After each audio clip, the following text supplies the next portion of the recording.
상 29장입니다. 그래서 오늘 본문 사무엘상 29장이 우리에게 두드러지게 속삭여주는 그런 단어가 있습니다. 그 단어는 29장 9절에 나와 있는 단어입니다. 우리 한번 찾아보도록 하겠습니다. 사무엘상 29장 9절을 한번 읽어보도록 하겠습니다. Let's look at the verse, 1 Samuel chapter 29, verse 9. 한번 보겠습니다. 한번 성경을 열고서 함께 보도록 하겠습니다. 거기에 키워드가 있어요. 자, 29장 9절입니다. 사무엘상 29장 9절에 있는 말씀을 우리가 함께 보도록 하겠습니다. 시작. 아기스가 다윗에게 대답하여 이르되 내가 내 목전에 하나님의 전령같이 선한 것을 내가 아나니 블레셋 사람들의 방백들을 하나님 그가 우리와 함께 전장에 올라가지 못하리라 하니. 예, 맞습니다. 여기에 보게 되면 그 하나님의 전령이라고 하는 말이 나와요. 하나님의 전령. 그런데 이 말은 원래 그 전령이라고 하는 말이 나오는데 이 말은 원래 그 히브리어로 멜라크라고 하는 말입니다. 이 멜라크라는 말은 이 천사라고 하는 말이에요. 원래는 천사란 말인데 여기서 심부름꾼이다라고 이렇게 번역을 할 수가 있어요. 뭐라고 번역할 수 있다고요? 심부름꾼. 예, 그래서 오늘의 키워드는 심부름꾼입니다. 사무엘서 강해 29장 1절부터 11절까지 있는 말씀.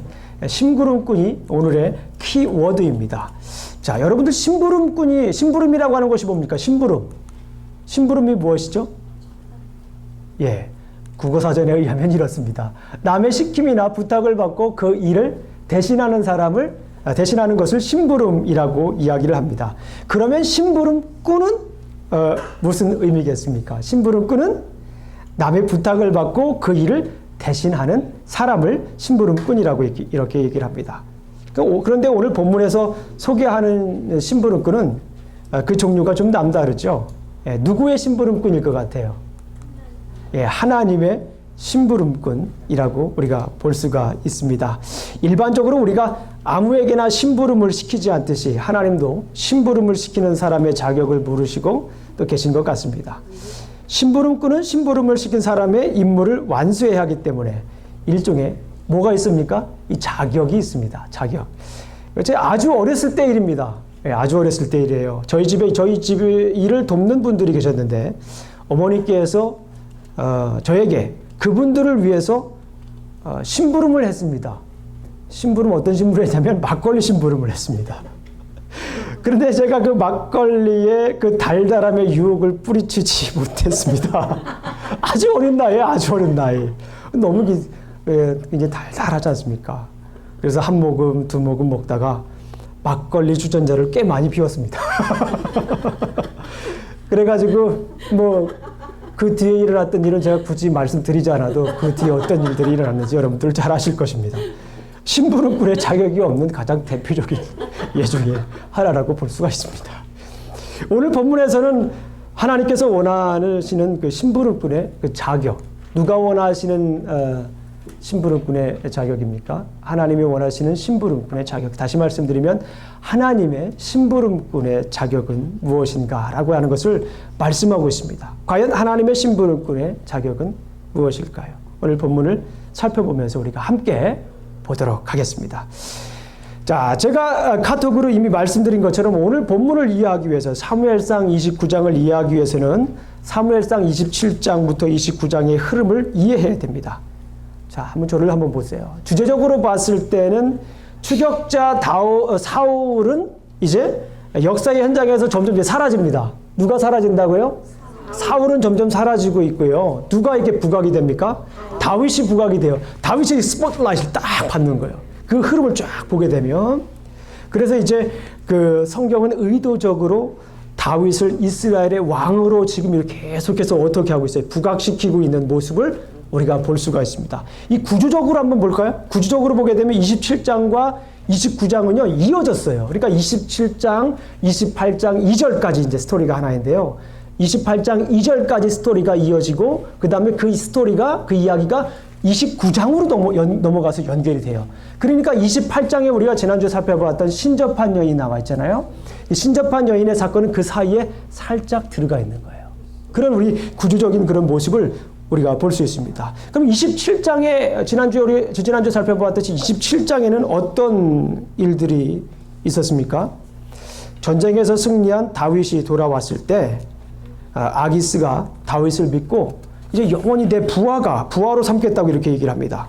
그리고 블레셋과 이스라엘의 전쟁이 일어났을 때 아기스는 다윗에게 함께 참전하자고 제의를 합니다. 다윗은 굉장히 난처해졌습니다. 왜 난처해졌습니까? 예, 이스라엘과 싸워야 되는 거예요. 이스라엘과 지금 싸워야 되는 그런 난처한 상황에 됐습니다. 이제 자기 조국 이스라엘과의 전쟁에 참전해야 하는 그런 상황이 되었습니다. 아무리 사울이 자기를 죽이려고 쫓아다닐지라도 자신이 왕이 될 이스라엘과 전쟁을 할 수 없는 노릇이었습니다. 이런 다윗에게 실제로 참전해야 하는 위기가 닥칩니다. 자, 오늘 본문은 그러니까 사무엘상 28장 2절에서 멈췄던 이야기가 이제 다시 시작되는 것을 우리가 볼 수가 있습니다. 자, 우리 어린이들에게 한번 질문을 하겠습니다. 우리 어린이들이 미리 성경 공부를 이렇게 시작하고 왔어요. 그래서 어린이들에게 한번 질문을 하겠습니다. What is David's crisis in this passage? 데이빗이 어떤 위기에 있었죠? 혹시 아는 어린이 있습니까? 데이빗의 위기. 선민이? 데이빗이 어떤 위기였는지 모릅니까? 그럼 우리 좀 고등학생, 중고등학생들이 한번 얘기를 해보겠어요. 데이빗의 그 위기가 뭡니까? What is David's crisis in this passage?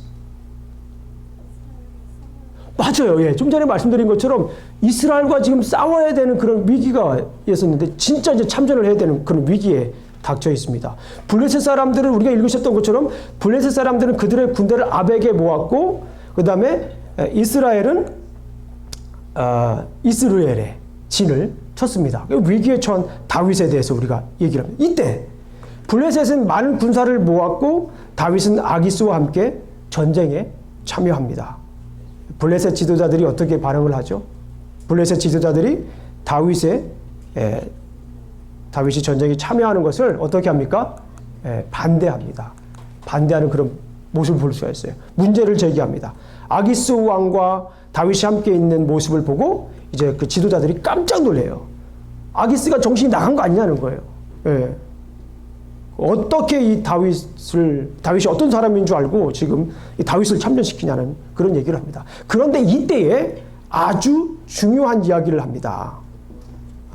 아기스가 다윗의 성품에 대해서 이야기를 합니다. 이런 위기 속에서 다윗의 성품은 어떻게 됩니까? 이런 위기 속에서 이제 절체절명의 위기 속에서 다윗의 그 성품이 아주 두드러지게 또 이렇게 강조되는 그런 모습을 볼 수가 있습니다. 우리 3절을 한번 읽어보겠습니다. 3절. 29장 3절을 한번 보겠습니다. 29장 3절. 우리 성경을 계속 펴고 계셔야 됩니다. 29장 3절을 한번 보겠습니다. 시작. 블레셋 사람의 방백들이 이르되 이 히브리 사람들이 무엇을 하려느냐 하니 아기스가 블레셋 사람들의 방백들에게 이르되 이는 이스라엘 왕 사울의 신하 다윗이 하시냐 그가 나와 함께 있은지 여러 해이로되 그가 망명하여 온 날부터 오늘까지 내가 그의 허물을 보지 아니 뭐라고 얘기를 하고 있는 거예요 지금? 여기 굉장히 중요한 거예요. 심부름꾼의 자격을 지금 얘기를 하고 있는 거예요. 이 본문 전체는 지금 다윗이 위기 속에서 이렇게 벗어나는 그런 모습을 보여주고 있지만 조금 더 심층적으로 자세히 보게 되면 여기에서 지금 하나님의 심부름꾼의 그 자격을 하나하나 지금 얘기를 하고 있어요. 그런데 누구의 입을 통해서 얘기합니까? 아기스 왕, 블레셋 사람, 이방 사람의 입을 통해서 이 다윗의 그 모습을, 성품을 보여주고 있습니다. 아기스는 뭐라고 대답합니까? 다윗은 지금 망명한 상태이지만 잠깐 계속 봤지만 다윗은 뭐가 없다고 얘기를 하는 거예요. 지금요. 허물이 없는 사람이다라고 이렇게 얘기를 하고 있습니다. 이제 다윗의 성품이 국제적으로 인정되는 순간이에요. 지금껏 우리가 사무엘서를 계속 살펴보았지만은 다윗의 주변에 있는 사람들이 계속해서 다윗에 대해서 이야기를 합니다. 다윗은 하나님과 함께한 사람이다. 하나님의 마음에 합한 사람이다. 라고 이렇게 계속 얘기를 하고 있어요. 그런데 이제 그 범위를 넘어서 이제 이방 사람들까지도 블레셋 사람들까지도 다윗의 성품을 인정하고 있어요. 근데 그러니까 쉽게 말씀을 드리면 요즘 말로 말하면 국제적인 거예요. 그 나라에만 국한된 것이 아니라 이방 나라까지도 다른 나라에 있는 사람들까지도 지금 다윗의 성품을 인정하고 있어요. 하나님의 심부름꾼으로서의 그 자격, 성품에 대해서 이야기를 하고 있습니다. 무엇입니까? 하나님의 심부름꾼으로서의 자격, 그것은 허물이 없는 성품입니다. 허물이 없다라고 하는 것이 뭐예요? 허물이 없다. 이것은 도덕적인 그 의미 이상인 것을 볼 수가 있습니다. 이 허물이 없다라고 하는 것을 제가 어떻게 설명드릴까 굉장히 고민을 많이 했습니다. 허물이 없다. 고민을 많이 했는데 가만히 성경 말씀을 묵상해 보니까 성경에서 허물이 없다라고 흠이 없다라고 얘기할 때가 있어요. 구약 성경에서 어떤 때 얘기합니까? 허물이 없다, 흠이 없다. 하나님께 뭐 할 때? 제사, 그렇죠. 아유, 너무 감사합니다. 하나님께 제사 드릴 때, 흠이 없는 걸 드리는 거예요. 그렇죠. 그러니까 여기에서도 그 이야기와 동떨어진 이야기가 아닙니다. 흠이 없는 것을 드렸습니다. 출애굽기 12장 5절에 있는 말씀, 레위기서 21장 17절에 있는 말씀을 보게 되면 흠이 없는 것을, 허물이 없는 것을 하나님께 드렸어요. 뭐 할 때요? 예배 드릴 때. 예배 드릴 때 하나님께 흠이 없는 것을 드렸습니다. 왜 그렇습니까? 그 이유는 하나님께 최상의 것을 드려야 했기 때문에 그렇습니다. 그리고 또 흠이 없다라고 얘기할 때 또 이럴 때 있더라고요. 찾아보니까, 묵상을 해보니까, 연구를 해보니까요. 제사를 드릴 때 말고 사람에게 적용이 될 때는 어떻게 적용이 되냐면 율법에 흠이 없다라고 할 때 이렇게 씁니다. 율법에 흠이 없다. 뭐에 흠이 없다? 율법에 흠이 없다. 가장 대표적인 사람이 누구입니까? 이 노아라고 하는 사람이에요. 그죠? 노아라고 하는 사람은 창세기 6장 9절 말씀해 보니까 노아는 의인이요 당대의 완전한 자다. 이 완전하다라고 하는 말이 무슨 말입니까? 흠이 없다, 허물이 없다. 뭐에 흠이 없다라고 하는 거예요? 율법에 흠이 없다. 하나님 말씀에 흠이 없다라고 이렇게 볼 수 있습니다. 노아는 의인이요 당대의 완전한 자라. 그는 하나님과 동행하였다. 그래서 제가 이렇게 결론을 내렸습니다. 흠이 없다. 여기에서 다윗의 성품을 얘기할 때 흠이 없다라고 하는 것은 뭐냐면 하나님의 심부름꾼으로 온전한 제사를 드렸다라고 저는 이렇게 해석을 했습니다. 뭐라고 해석했다고요? 흠이 없다라고 하는 것을 하나님의 심부름꾼으로 온전한 제사를 드리는 그런 삶이었다라고 볼 수가 있는 것입니다. 자, 보세요. 허물 없는 다윗의 모습을 정리하고 있어요. 자, 우리는 하나님의 심부름꾼으로서 온전한 제사를 드리시길 주님의 이름으로 축원합니다. 이 온전한 예배가 되기 위해서는 우리는 어떻게 해야 합니까? 삶으로 예배를 드려야 돼요. 어떻게 예배를 드려야 된다고요? 삶으로 예배를 드려야 돼요. 입으로 예배 드리는 사람들은 굉장히 많아요. 그죠? 마음으로 예배 드리는 건 사람들 굉장히 많습니다. 그렇죠? 그런데 중요한 것은 뭐냐면 우리 뭐로 예배 드려야 된다고요? 삶으로 예배 드려야 돼요. 오늘날 기독교, 오늘 크리스찬들이 정말 목숨 걸고 지켜야 될 게 바로 이거예요. 크리스찬들은 예배 잘 드리는 사람들 그거 다 알죠. 그렇죠? 그러나 정말 중요한 것은 무엇입니까? 입으로 예배 드리는 거 다 알죠. 찬양 예배 드리는 거 다 알죠. 그런데 정작 예배 드리는 거 성경에서 원하는 것은 오늘 본문에서 말하는 건 뭡니까? 이 노아를 통해서 무엇입니까? 흠이 없는 제사는 이렇게 하나님 말씀대로 예배를 드리는 거예요. 삶으로 예배 드리는 것이에요. 무엇으로 예배 드리는 거라고요? 삶으로 예배 드리는 거예요. 우리 삶 속에서 하나님의 임재를 경험할 뿐만 아니라 우리의 삶을 통해 하나님의 임재를 뭐 해야 됩니까? 선포해야 돼요. 와, 저 사람이 크리스찬이라고 그러니까, 교회 다니는 사람이라고 그러니까, 예수님을 믿는 사람들이라고 그런 거 보니까 정말 저 사람은 그리스도인이다 라고 이렇게 인정할 수 있도록 우리의 삶을 통해서 하나님의 임재를 선포해야 됩니다. 삶으로 예배드리는 하나님의 심부름꾼이 우리가 되어야 될 줄로 믿습니다. 과연 하나님의 이 다윗의 운명은 어떻게 되었을까요? 다윗은 이제 위협적인 인물이 되는 거예요. 어떤 인물이 됐다고요?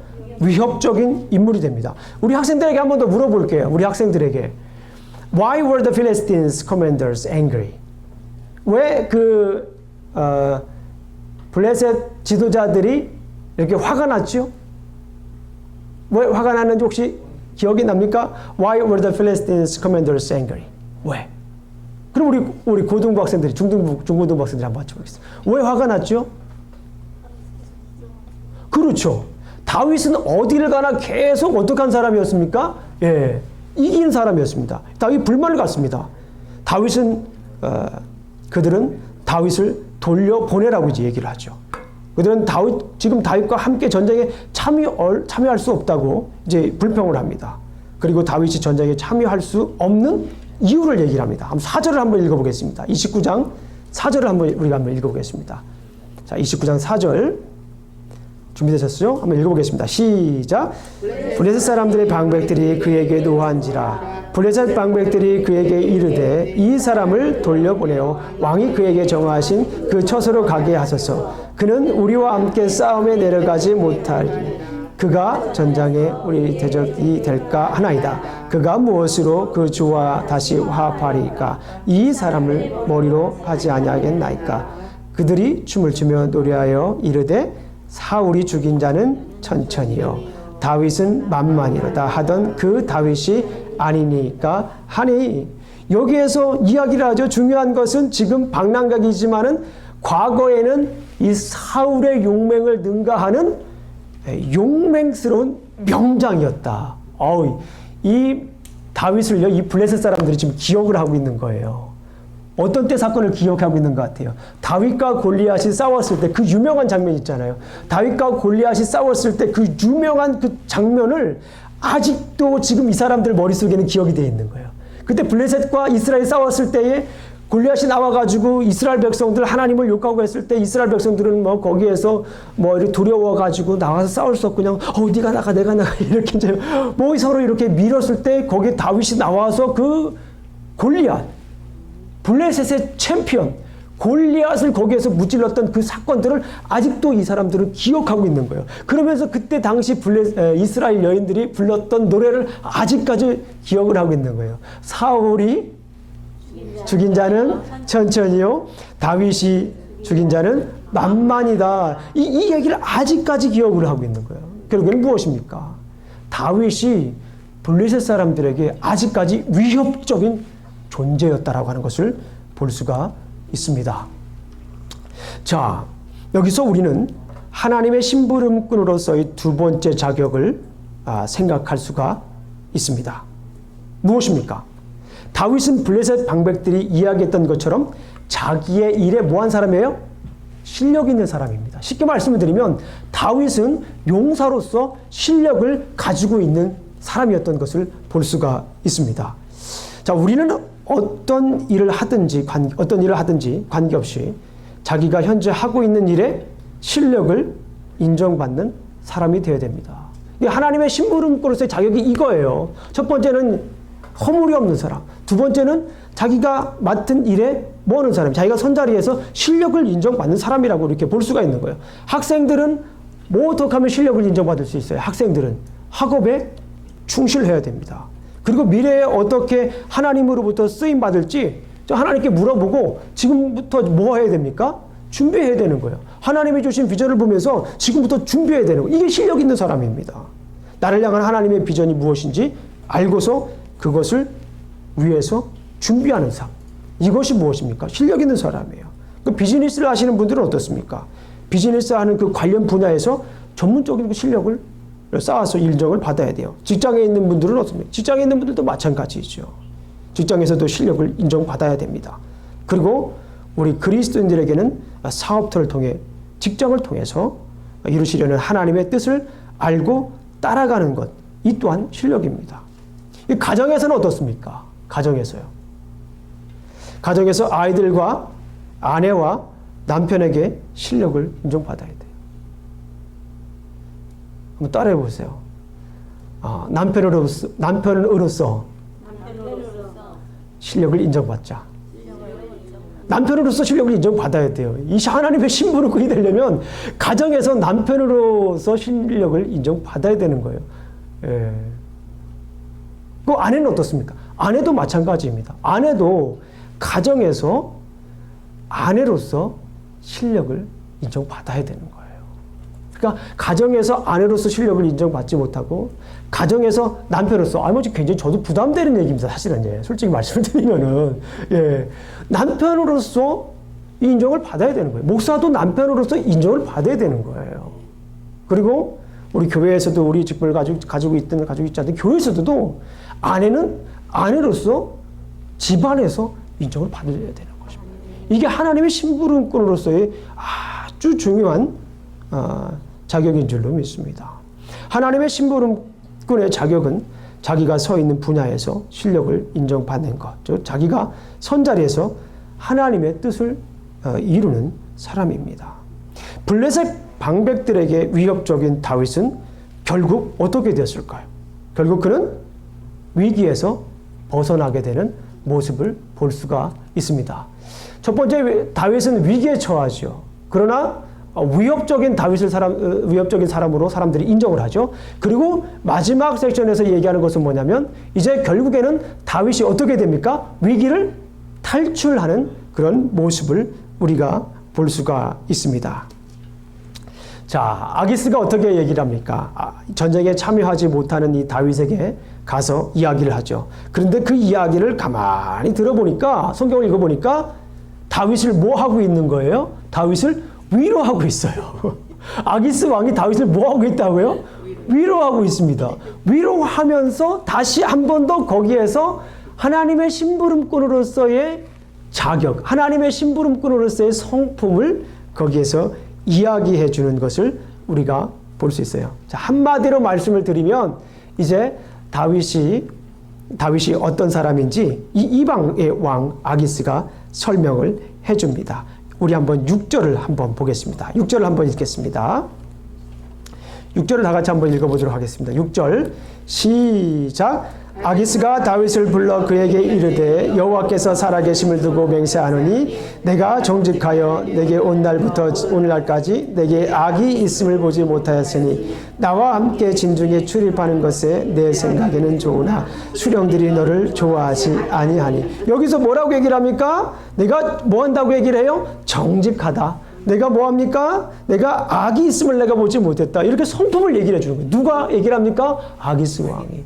처음에는 이 다윗의 성품에 대해서 다윗의 주위에 있는 사람들이 얘기했어요. 요나단이 얘기했죠. 미갈이 얘기했죠. 그와 함께하고 있는 사람들이, 따르는 사람들이 얘기해 줬습니다. 그런데 이제 다윗의 그 성품은 국제적으로 이제 널리 퍼져서 하나님의 심부름꾼으로서, 하나님의 사람으로서 주변에 있는 왕들까지, 방백들까지도, 지도자들까지도 인정하는 그런 모습을 우리가 보았습니다. 심지어 여기에서 멈추는 것이 아니라 이제 위로합니다. 그러면서 다시 한 번 더 이 다윗의 성품에 대해서 이야기를 합니다. 그 성품 즉 하나님의 심부름꾼으로서의 성품을 이야기합니다. 그리고 본인은 함께 전쟁에 참여하고 싶지만 지도자들이 반대한다는 사실을 우리가 좀 전에 읽었던 것처럼 이야기를 합니다. 함께 참전하자고 제의를 했지만 그것이 이제 결국에는 이루어지지 않는 그런 상황입니다. 아기스는 이어서 다윗의 성품을 요약적으로 다시 한 번 더 설명을 하는데요. 그것이 오늘 아까 읽었던 9절입니다. 매우 중요합니다. 우리가 9절 한번 읽어보겠습니다. 다 같이 한번 9절을 읽어보도록 하겠습니다. 9절 읽어보겠습니다. 시작. 아기스가 다윗에게 대답하여 이르되 내가 내 목전에 하나님의 전령같이 선한 것을 내가 아느냐니 블레셋 사람들의 방백들은 말하기를 그가 우리와 함께 전장에 올라가지 못하리라 하니. 이게 여기에서 오늘 본문에서 미래 왕이 될 다윗의 성품에 대해 조명하고 있습니다. 다윗은 사울과 달리 하나님의 심부름꾼으로서의 자격을 갖춘 사람입니다.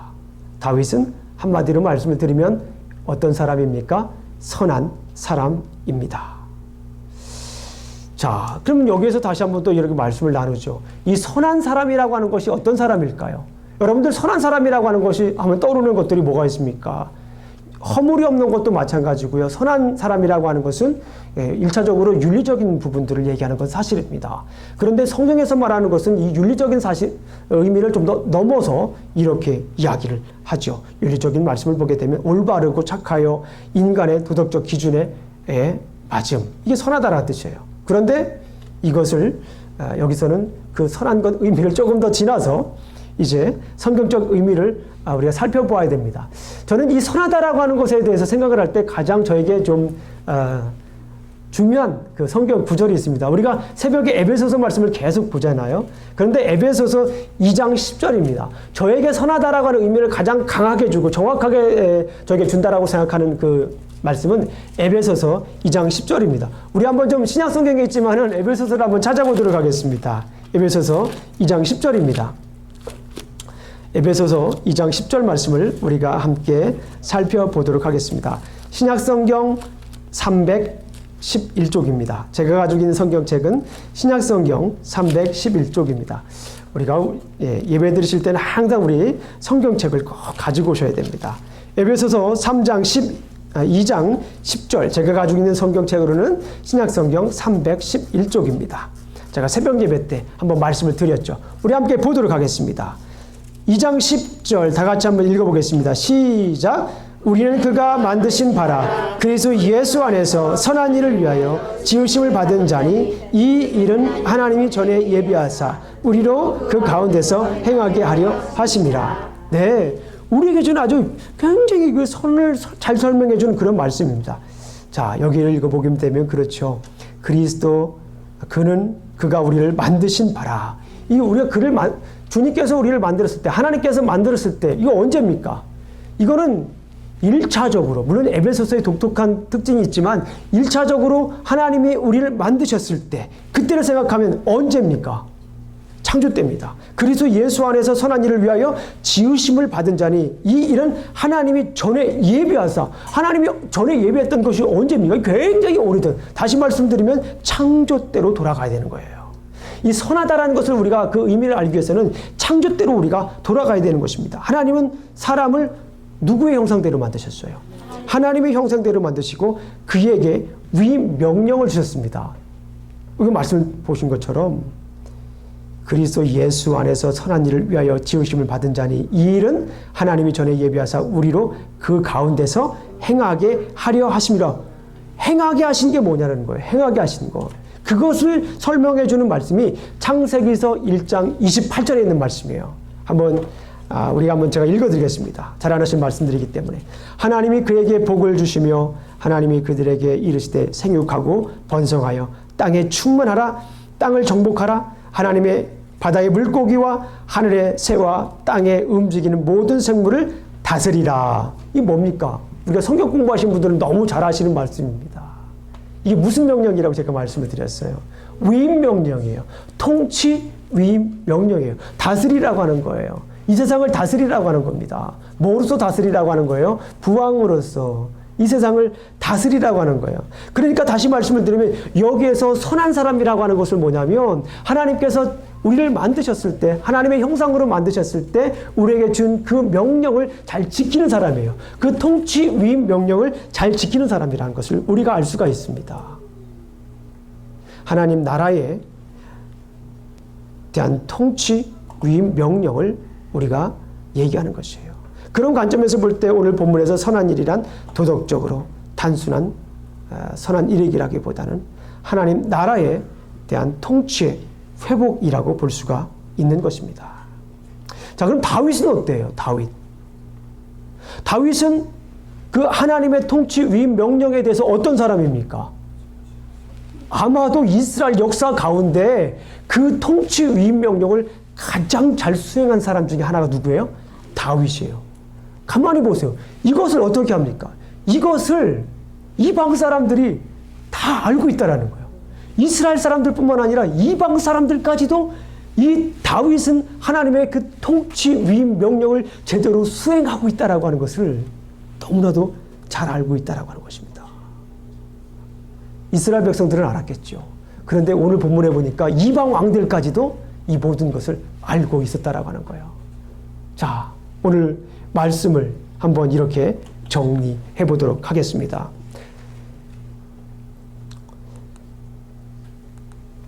하나님의 도움으로 위기를 벗어난 다윗은 허물이 없고 능력 있는 그리고 선한 하나님의 심부름꾼이었다. 아멘. 예, 맞습니다. 오늘 본문에 있는 이야기들을 한번 정리해 봤어요. 하나님의 도움으로 위기를 벗어난 다윗은 허물이 없고, 앞에 있는 이야기죠. 능력이 있는 사람이었고, 그리고 선한 하나님의 심부름꾼이었다라는 것입니다. 원래 오늘 본문에서 얘기하는 것은 그래요. 하나님께서 위기에 처한 다윗을 갑자기 들어오셔서 갑자기 개입하셔서 다윗을 도와주셨다라고 하는 것이 원래 오늘 흐르는 가장 큰 메시지입니다. 그런데 그 메시지 가운데 그 메시지를 조금 더 자세히 들여다보았더니 그 메시지 안에 하나님께서 다윗을 이방 사람들을 통하여서 도와주셨던 그 사건들을 통해서 우리에게 구체적으로 보여주고자 하는 메시지가 더 있다라는 거예요. 그것이 뭐였습니까? 하나님의 심부름꾼의 자격이었어요. 그것은 뭐였습니까? 허물이 없는 사람. 그것은 무엇이었습니까? 능력 있는 사람. 그것은 무엇이었습니까? 선한 사람이었다라고 하는 거예요. 이것이 오늘 본문에서 우리에게 주는 중요한 메시지라는 거예요. 그래서 우리는 이렇게 답할 수 있습니다. 우리 초반에 질문을 했죠. 하나님의 심부름꾼의 자격은 무엇입니까? 이렇게 얘기를 했죠. 우리는 이렇게 이제 결론을 내릴 수가 있습니다. 하나님의 심부름꾼은 부르심에 합당한 삶을 사는 사람이다. 아멘? 아멘. 부르심에 합당한 삶을 사는 사람이다 라고 말씀을 드릴 수 있어요. 자, 제가 한번 읽어드리겠습니다. 여러분은 찾지 않으셔도 됩니다. 에베소서 4장 1절을 보게 되면 그러므로 주 안에서 갇힌 내가 누구입니까? 사도 바울입니다. 너희를 권하노니 너희가 부르심을 받은 일에 합당하게 행하여, 그러니까 합당하게 행해야 된다는 말씀입니다. 하나님의 심부름꾼은 부르심에 합당한 삶을 사는 사람이어야 될 줄로 믿습니다. 자, 그리고 이제 우리가 어떻게 살아야 합니까? 우리의 삶으로 어떻게 합니까? 사명을 다하자. 자, 우리의 아까도 말씀을 드렸지만은 허물 없는 사람, 능력 있는 사람, 선한 사람. 이것은요, 우리의 삶 속에서 우리가 선 자리에서 우리의 삶으로 보여주어야 되는 것입니다. 내가 아무리 입으로 선하다고, 내가 아무리 입으로 능력 있다고, 내가 아무리 허물 없다고 이야기하는 것, 또 사람들이 그렇게 나에 대해서 이야기하는 것, 이것도 중요합니다. 그러나 중요한 것은 뭐냐면 내가 하나님의 심부름꾼으로서 허물 없는 삶을 살아야 될 줄로 믿습니다. 내가 하나님의 심부름꾼으로서 능력 있는 삶을 살아야 될 줄로 믿습니다. 내가 하나님의 심부름꾼으로서 내가 삶 속에서 하나님의 선함을 보여줘야 될 줄로 믿습니다. 한번 따라 보겠습니다. 나는 하나님의 심부름꾼이다. 여러분들은 하나님의 심부름꾼인 줄로 믿습니다. 자, 그러면 이번에 한번 우리 다짐을 하고 이제 말씀을 맺도록 하겠습니다. 심부름꾼의 사명을 다하겠습니다. 네, 심부름꾼의 사명을 다하겠습니다. 자, 준비되셨어요? 한번 해보겠습니다. 나는 나의 삶의 자리에서 온전한 예배로 심부름꾼의 사명을 다하겠습니다. 나는 나의 삶의 자리에서 능력 있는 삶으로 심부름꾼의 사명을 다하겠습니다. 나는 나의 삶의 자리에서 선한 삶으로 심부름꾼의 사명을 다하겠습니다. 자, 기도하시겠습니다. 하나님 감사합니다. 오늘도 이렇게 또 우리가 함께 말씀을 나누었습니다. 아버지 하나님, 오늘 말씀을 통하여서 주신 말씀, 당신의 심부름꾼으로서의 자격을 우리가 알게 되었습니다. 우리 삶의 자리에서 온전한 예배로 심부름꾼의 사명을 다하겠습니다. 나의 삶의 자리에서 능력 있는 삶으로 심부름꾼의 사명을 다하겠습니다. 나의 삶의 자리에서 선한 삶으로 심부름꾼의 사명을 다하겠습니다. 주님 도와주시옵소서. 예수님 이름으로 기도합니다.